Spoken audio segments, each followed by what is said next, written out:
Friends, एक बार फिर स्वागत है आपका हमारे चैनल जे केमिक्स में। आज करने वाले जनरल ऑर्गेनिक केमिस्ट्री का लेक्चर नंबर 5। इसके हमारे लास्ट के लेक्चर में हमने हमारा बेसिक पढ़ लिया, जिसमें इंटरमीडिएट था। इंटरमीडिएट पढ़ लिया, कंपाउंड क्या होते हैं वो पढ़ लिए हमने। उसके अलावा हमने हमारे जो ईडीई यानी कि इलेक्ट्रॉन डिस्प्लेसमेंट इफेक्ट को पढ़ लिया। इसके टाइप्स पढ़ लिए। इसके टाइप्स में हमने हमारे परमानेंट के दो टाइप पढ़ लिए। पहला हमने पढ़ लिया इंडक्टिव इफेक्ट, और दूसरा होता है रेजोनेंस इफेक्ट। दो इफेक्ट हमने पढ़ लिया, और थर्ड इफेक्ट था हाइपर कंजुगेशन। हाइपर कंजुगेशन पढ़ने से पहले हम लोग पढ़ेंगे एरोमेटिक कंपाउंड। एरोमेटिक कंपाउंड क्या होते हैं? तो आज लेक्चर नंबर 5 में हमारा पूरा बेस होगा एरोमेटिक कंपाउंड में। एरोमेटिक कंपाउंड में काफ़ी ज़्यादा क्वेश्चन पूछे जाते हैं, चाहे आप जेई ले लो, नीट ले लो, आईआईटी या नेक्स्ट। तो आप सभी को पता होगा कि एरोमेटिक कंपाउंड एक मोस्ट इंपॉर्टेंट टॉपिक होता है, तो इसको हम लोग अच्छे से करने वाले हैं। तो स्टार्ट करते हैं वीडियो को देरी ना करते हुए।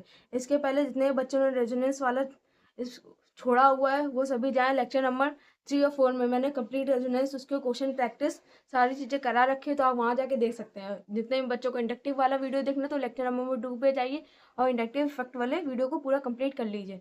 तो स्टार्ट करते हैं। हेडिंग डालिए फटाफट एरोमेटिक। और जितने बच्चे लेक्चर को एकदम मूवी के तरीके देखते हैं तो ऐसा नहीं है, फटाफट पेन कॉपी लेके बैठिए और क्वेश्चन करना स्टार्ट कीजिए। Aromatic compound. तो सबसे पहले एरोमेटिक कंपाउंड के कुछ पॉइंट्स लिखते हैं, देन हम लोग उसके क्वेश्चन सॉल्विंग करेंगे। तो सबसे पहला पॉइंट, कंपाउंड विच प्रोड्यूस। और जितने बच्चों को ये लगता है कि मैम इससे क्वेश्चन नहीं आते, तो मैंने आईआईटी और नेक्स्ट की पीवाईक्यू सीरीज सॉल्व करा रखी है। आप जाइए और सर्च कीजिए आईआईटी जीओसी फॉर जेई केमिक्स। ये आप जब भी जाके सर्च करेंगे यूट्यूब में तो आपको हमारी आईआईटी की पूरी सीरीज आ जाएगी, जितने भी हमने पीवाईक्यू सॉल्व किए। आप आईआईटी की जीओसी के आप जब पीवाईक्यू सॉल्व करेंगे तो आपको देखने को मिलेगा कि एरोमेटिक के कितने सारे क्वेश्चन पूछे गए हैं। तो आपको वहाँ से ये अंदाजा मिलेगा कि किस टाइप के क्वेश्चन पूछे जाते हैं, इसलिए पीवाईक्यू सॉल्व करना काफ़ी ज़्यादा इंपॉर्टेंट होता है। तो फटाफट देरी ना करते हुए आप पीवाईक्यूज की सीरीज को देखना शुरू कर दें। Compound which produce diamagnetic ring current in presence of external magnetic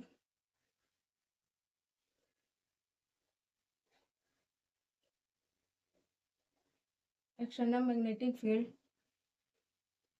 are known as aromatic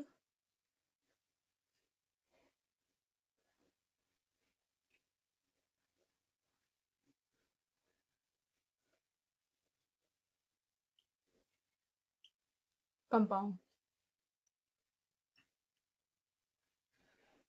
compound वो होते हैं जो प्रोड्यूस करते हैं एक डायमैग्नेटिक रिंग को। जो रिंग होती है डायमैग्नेटिक होती है, करंट उसमें पास होता है, यानी कि कंप्लीट लूप बनता है। External magnetic field are non an aromatic compound. तो इसको हम लोग क्या कहते हैं? Aromatic compound.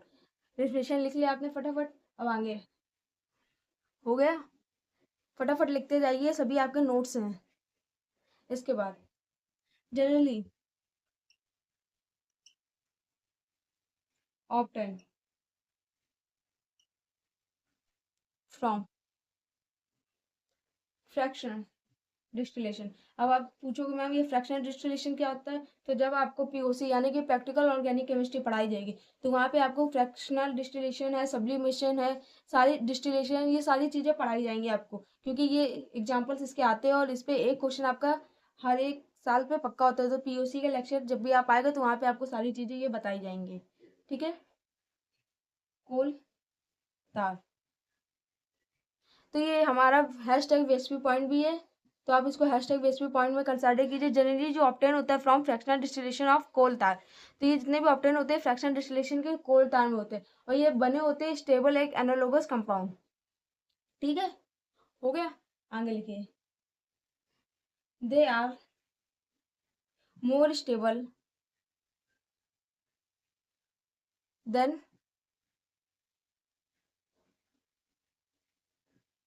एनालोगस कंपाउंड, ये एनालोगस कंपाउंड से ज़्यादा स्टेबल होते हैं। अब एनालोगस कंपाउंड कौन से होते हैं, सबसे पहले ये देख लेते हैं। तो ये लिख लिया आपने, देखिए जैसे ये बेंजीन है, ठीक है। अब आप सोचोगे कि ये बेंजीन है तो हम इसका क्या करें, तो बताते हैं हम। देखिए इसमें भी रेजोनेंस है, इसमें भी रेजोनेंस है, दोनों में रेजोनेंस है। इसमें भी 3 पाई है, इसमें भी 3 पाई है। डिफरेंस क्या है, ये कंप्लीट लूप है, ये कंप्लीट लूप है, ये कंप्लीट लूप को बना रहा है, लेकिन ये इनकम्प्लीट लूप है, इसमें कोई लूप है ही नहीं, इसमें कोई बंधा हुआ नहीं है, कोई भी पूरी तरीके से कंप्लीट नहीं है, इनकम्प्लीट है। बस यही डिफरेंस आता है, दोनों में रेजोनेंस है, दोनों ही हमारे 3 बाई इलेक्ट्रॉन अपने पास रख रहे हैं, लेकिन एक कंप्लीट लूप है, एक इनकम्प्लीट लूप है, और ये वाले होते हैं हमारे एनालोगस कंपाउंड। मोर स्टेबल देन एनालोगस कंपाउंड, तो एनालोगस कंपाउंड, तो ये हमारा ज़्यादा स्टेबल होगा एनालोगस कंपाउंड से। एरोमेटिक कंपाउंड का पहला रूल यही होता है कि हमारा जो लूप होना चाहिए वो कंप्लीट होना चाहिए, अगर लूप इनकम्प्लीट है तो वो एरोमेटिक कंपाउंड होता ही नहीं है। तो एरोमेटिक कंपाउंड हमारे एनालोगस कंपाउंड से ज़्यादा स्टेबल होते हैं। अब एरोमेटिक कंपाउंड के बाद आता है एंटी एरोमेटिक कंपाउंड, तो फटाफट हेडिंग डालिए anti aromatic compound.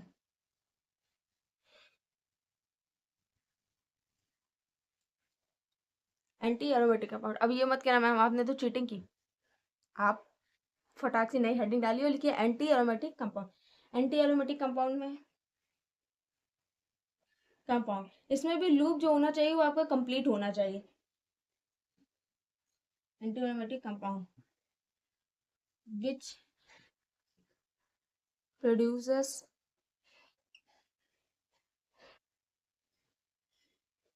Paramagnetic paramagnetic ring current in presence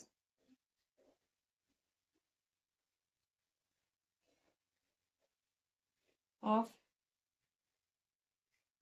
external magnetic field are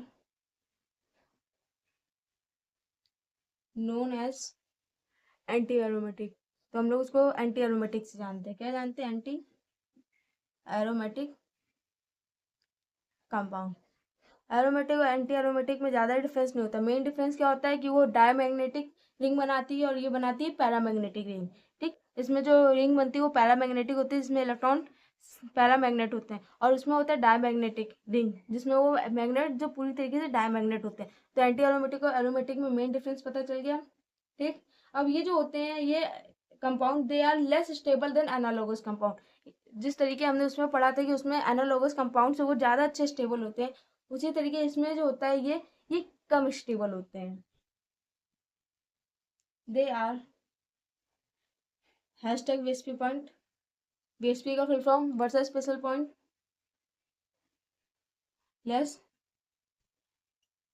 stable than analogous compound.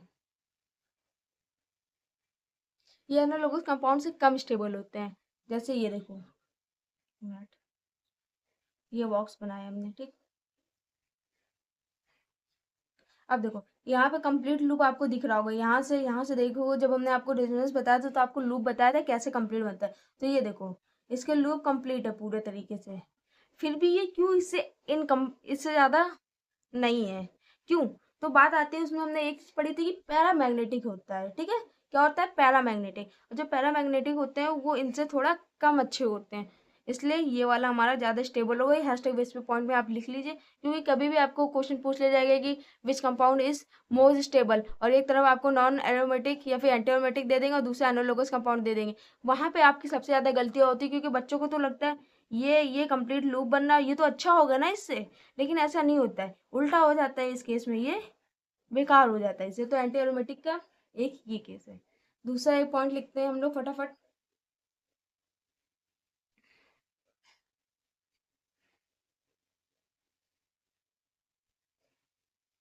They are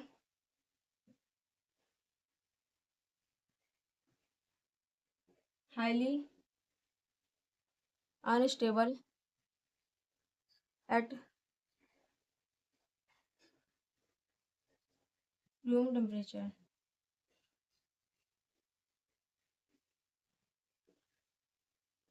so they does not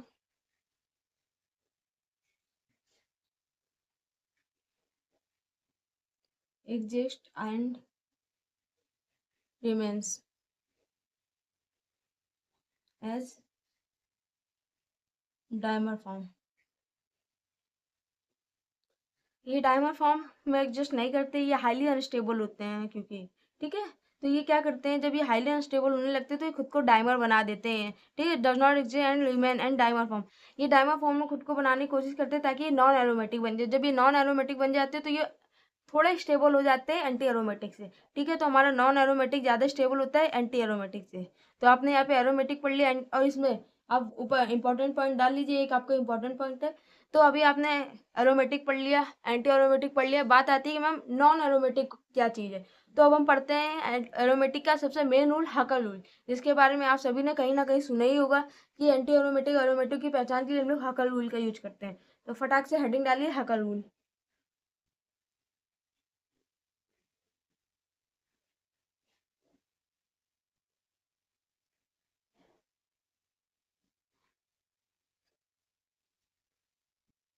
Huckel's rule, ठीक। अभी सबसे पहले यहाँ पे आप लिखिए प्रॉपर्टी,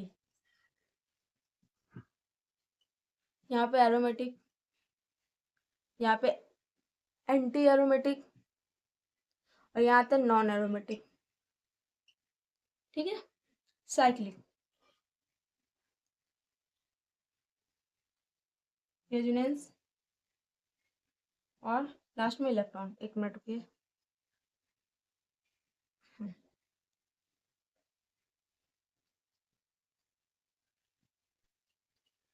और लास्ट में इलेक्ट्रॉन।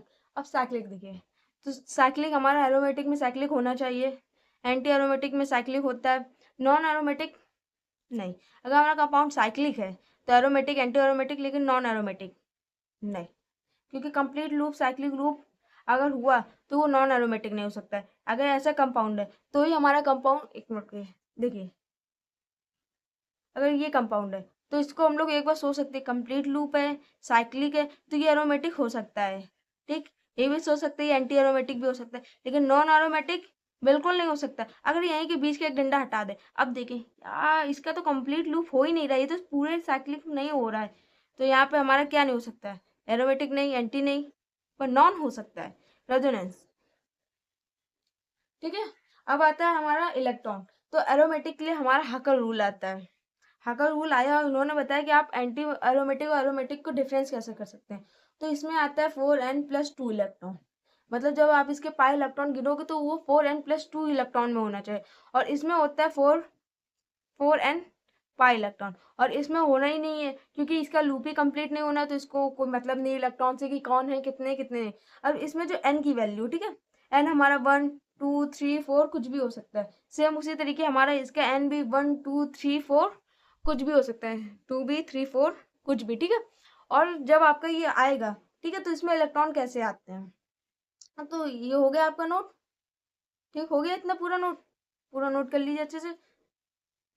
अब देखिए कैसे, ये वाला ही ऊपर जब हम लोग यहाँ शिफ्ट करते हैं तो हमारा एन, जब यहाँ एन हमारा 1 2 3 4 रखेंगे तो हमारा पाई इलेक्ट्रॉन कैसे आएगा। एरोमेटिक के हमारे पाई इलेक्ट्रॉन 2 होंगे, 6 होंगे, 10 होंगे, 14 होंगे, इसी के जैसे आपके होते जाएंगे, ठीक। और उसी तरीके जब इसका लिखेंगे हम लोग एंटी एरोमेटिक का, तो इसमें हमारे पाई इलेक्ट्रॉन कौन से होंगे, 4 होंगे, 8 होंगे, 12 होंगे, ऐसे हमारे एंटी एरोमेटिक के पाई इलेक्ट्रॉन होंगे। तो इनसे आपको पता चलता है पाई इलेक्ट्रॉन काउंट करने पे ये हमारा एंटी एरोमेटिक है कि हमारा एरोमेटिक है, ठीक है। ये आपका होता है हाकर रूल। तो हम लोग फटाफट एक क्वेश्चन करके देखते हैं। तो यहाँ पे हम सबसे सिंपल क्वेश्चन उठाते हैं इसको, यहाँ पॉजिटिव चार्ज है, ये है। अब आप पहले सबसे पहले रेजोनेंस की एक कंडीशन देखिए, हमने आपको बताई थी क्या, double bond, single bond, plus charge. अब जितने भी बच्चों को लग रहा होगा ये क्या है, तो भाई फटाफट जाइए और रेजोनेंस का स्ट्रक्चर वाला आप मेरा लेक्चर देखिए, वहां पे मैंने आपको सब कुछ बताया हुआ है, तो कोई नई चीज नहीं है, ठीक। यहाँ पे है डबल बॉन्ड है, सिंगल बॉन्ड है, प्लस चार्ज है, यानी कि यहाँ रेजोनेंस तो होगा। तो यहाँ डबल बॉन्ड, यहाँ डबल बॉन्ड, रेजोनेंस है, हाँ भाई, रेजोनेंस भी है और कंप्लीट भी है। तो एक चीज हमारी कंप्लीट हुई, क्या? हमारा जो लूप है वो कंप्लीट है। ठीक, क्या हुआ? लूप हमारा कंप्लीट है। तो अब पहले इसका सब कुछ हटा के सही से बना देते हैं फिर से। ठीक है, लूप हमारा कंप्लीट है, सर्कल हमारा पूरी तरीके से कंप्लीट है, यानी कि हमारा ये तो एरोमेटिक होगा या फिर एंटो एरोमेटिक होगा। तो अब आता है हमारा रूल, हकर रूल। हकर रूल का वर्डिंग हम देखते हैं कि इसमें कितने इलेक्ट्रॉन है। तो हमारा हकर रूल में पहले एरोमेटिक का क्या था? 4n+2 इलेक्ट्रॉन, ये था पाई इलेक्ट्रॉन। और एंटी के लिए क्या था? 4n pi electron. तो यहाँ एन, एन यहाँ पे आपका कितना है? Number of electron. हाँ, बोलो बोलो, नंबर ऑफ इलेक्ट्रॉन कितना है? नंबर ऑफ इलेक्ट्रॉन आपका, देखिए, ये आपका डबल बॉन्ड वो डबल बॉन्ड है आपका। यहाँ पे आपका नंबर ऑफ इलेक्ट्रॉन आता है 2 पाई इलेक्ट्रॉन। कितना आएगा? 2 पाई इलेक्ट्रॉन। इसमें कितना होगा? 2 पाई इलेक्ट्रॉन होगा। अगर आपका 2 पाई इलेक्ट्रॉन है तो ये आपका कौन सा होगा? एरोमेटिक। ठीक, तो ये वाला कंपाउंड हमारा कौन सा हुआ? एरोमेटिक। अब अगला क्वेश्चन करते हैं हम लोग।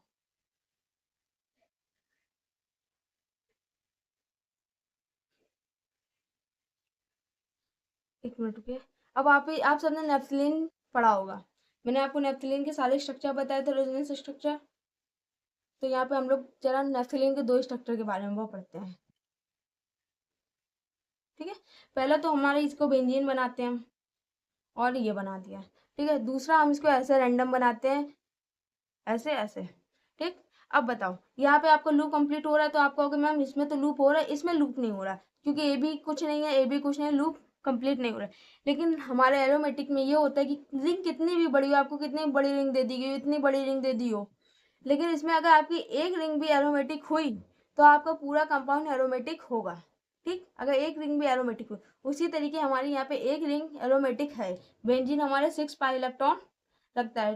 देखो, 2 इलेक्ट्रॉन, 2 यहाँ पे, 2 यहाँ पे, कितने इलेक्ट्रॉन हुए? 6 पाई इलेक्ट्रॉन। तो ये हमारा 6 पाई इलेक्ट्रॉन रखता है। इसका मतलब हमारी जो बेंजीन है वो एरोमेटिक हुई। तो हमारा पूरा कंपाउंड ये कौन सा हुआ?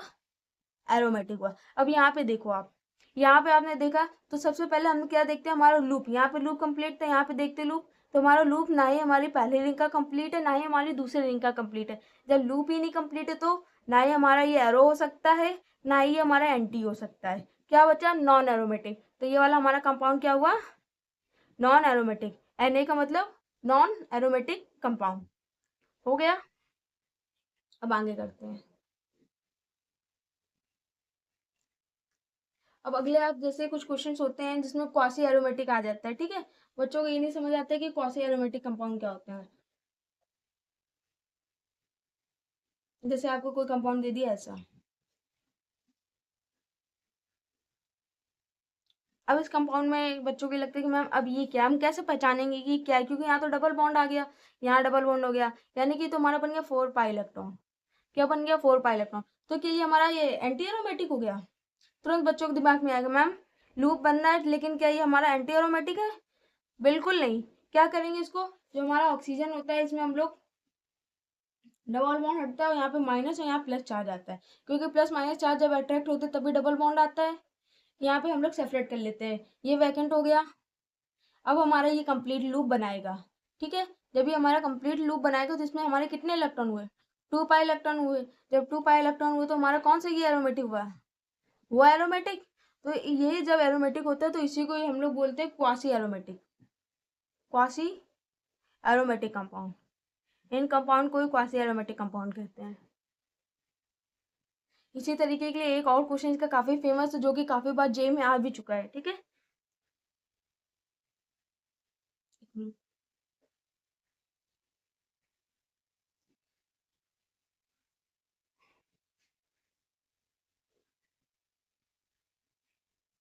और इसके नीचे आप डाल लीजिए, ये आपका जेई हर साल अगर आपका क्वेश्चन पूछा जाएगा, चाहे वो जेई हो नीट का, तो ये आप 2026 competitive exam, all competitive exam, JEE हो, नीट हो, आईआईटी हो, नेस्ट किसी में भी हो, ये क्वेश्चन आपके आने के बिल्कुल बिल्कुल 100% चांस होते हैं। और ये जेई जैसे एग्जाम में भी आ चुका है, तो आप सभी को पता है कुछ जेई के क्वेश्चन ही नीट वगैरह में रिपीट किए जाते हैं। तो स्टार्ट करते हैं, सबसे पहले इसको हम लोग सेपरेट करते हैं। तो इसमें दो कंडीशन है, या तो ये प्लस हो ये माइनस हो, या तो ये माइनस हो ये प्लस हो। देखो अगर हम लोग पहली वाली कंडीशन लेते हैं तो हमारे इस वाले कंपाउंड में 4 पाई इलेक्ट्रॉन हो जाएंगे, तो ये हमारा बिल्कुल भी एरोमेटिक नहीं हुआ। और यहाँ पे करेंगे तो भी यहाँ पे हमारे ऊपर 4 पाई इलेक्ट्रॉन हो जाएगा, यानी कि दोनों ही रिंग हमारी एंटी एरोमेटिक बन जाएगी। तो हम लोग इस को हटा के सेकंड वाला ऑप्शन देखते हैं। अब सेकंड वाला देखा तो इसके अकॉर्डिंग ये वाला हमारा हो गया 2 पाई इलेक्ट्रॉन, और यहाँ माइनस हुआ तो इसको जोड़ा तो हमारा बना 6 पाई इलेक्ट्रॉन।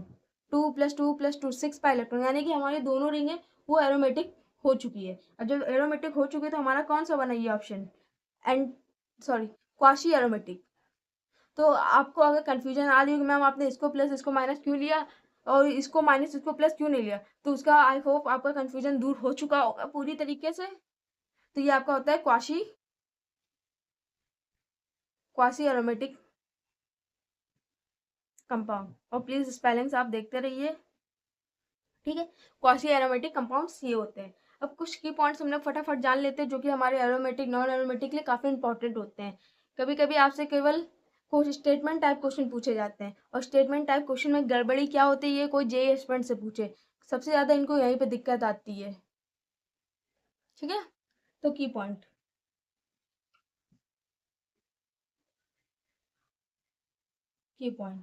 सबसे पहला पॉइंट, जब हमारा कंपाउंड एंटी एरोमेटिक होता है, ए यानी कि anti aromatic, highly unstable at room temperature, RT यानी कि रूम टेम्परेचर। जब हमारा एंटी एरोमेटिक कंपाउंड होता है तो वो हाईली अनस्टेबल होता है रूम टेम्परेचर पे। सेकंड आता है हमारा, अगर आपसे कोई पूछे एरोमेटिक कंपाउंड जो होता है, aromatic compound stable at room temperature, तो काफी बच्चों के दिमाग में एक ही ख्याल आता है, मैम स्टेबल होता है रूम टेम्परेचर पे, ये तो एरोमेटिक ऑफ कोर्स। तो इसको भी आप कंफर्म ही हाँ नहीं बोल सकते हो, इसका भी आप ऑप्शन में भी यस या भी मे भी नो कर सकते हो, यानी कि आप फॉल्स भी हो सकते हैं, ट्रू भी में भी यस या मे भी नो, ये डिपेंड करता है सिचुएशन पे। थर्ड आता है आपका, जब all compound stable and room, all non aromatic aromatic are stable, जब आपसे पूछे ऑल, ठीक है, all compound stable room temperature, तब आपका आंसर कंफर्म आप बोल सकते हैं नो, कंफर्म फॉल्स होगा। क्यों, यहाँ पे आपको फॉल्स या ट्रू हो सकता है क्योंकि सिचुएशन और कंपाउंड पे डिपेंड करता है। यहाँ पे होगा उसने बोल दिया ऑल, ऑल लगा दिया यानी कि सभी, ऐसा बिल्कुल भी नहीं, सभी हमारे नॉन एरोमेटिक एरोमेटिक स्टेबल हो ही नहीं सकते। कुछ हमारे नॉन एरोमेटिक होते हैं जो काफी स्टेबल होते हैं, कुछ होते हैं जो नॉन स्टेबल होते हैं, ठीक है। तो आगे करते हैं हम लोग, ठीक। अब आता है हमारे एक साथ काफी ज्यादा फेमस कंपाउंड होता है, पहले उसके पहले आप एक इंपॉर्टेंट पॉइंट लिख लीजिए। जब इन केस सिंगल नहीं, कोई केस ऐसा लेते हैं जहाँ पे आपकी सिंगल रिंग हो जो कि ग्रेटर देन हो 7 एटम से, कितनी, 7 एटम से ज्यादा ग्रेटर हो, ठीक। If it is anti aromatic then it become non aromatic. अगर कोई केस आपका ऐसा आता है जहाँ पे कोई रिंग आपको 7 एटम की दी गई है और वो एंटी एरोमेटिक शो हो रही है, तो वो क्या करती है, वो खुद को नॉन एरोमेटिक बना लेती है और खुद को स्टेबल करने की कोशिश करती है। तो एक एग्जांपल लेते हैं, आपने पढ़ा होगा कॉट, इस कंपाउंड के बारे में आपने पढ़ा होगा, ठीक है।